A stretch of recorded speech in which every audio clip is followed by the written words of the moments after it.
எட்ரா கொக்கி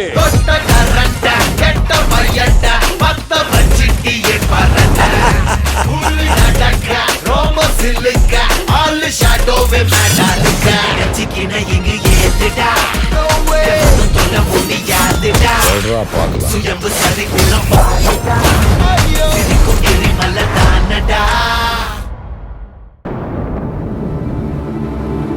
நந்தினி,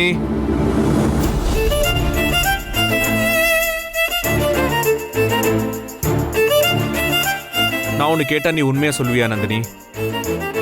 சொல்லுங்க சார். உனக்கு நான் திடீர்னு தாலி கட்டிருக்கலாம். ஆனா இந்த வீட்ல நீ இருக்கிற ஒவ்வொரு நாளும் நான் எப்பவுமே உன்னோட நல்லதுக்காக தான் பேசியிருக்கேன், யோசிச்சிருக்கேன்.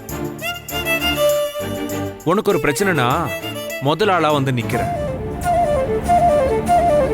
ஆமா சார். ஏன்னா இந்த வீட்ல நடக்கிற நல்லது கெட்டதுக்கு எல்லாத்துக்குமே ரெஸ்பான்சிபிலிட்டி நான் தான்.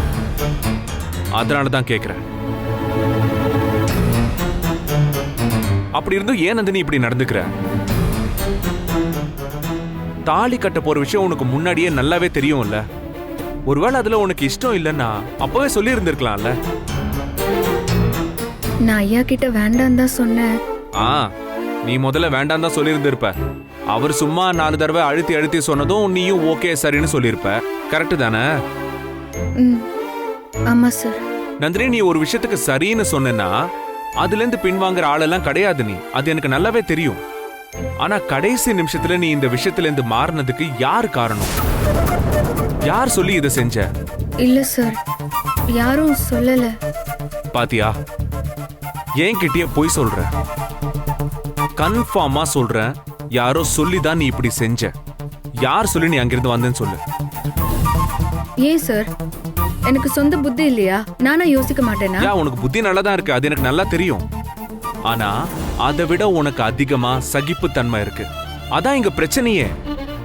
யாராவது தெரியாம வந்து மோதிட்டா சாரி கேட்பாங்க, நாமளும் அங்கிருந்து வந்துருவோம். அதுவே வேணும்னே ஒருத்தர் வண்டியை கொண்டு வந்து மோதிட்டு சாரி சொன்னாங்கன்னா அதை ஏத்துக்க முடியுமா?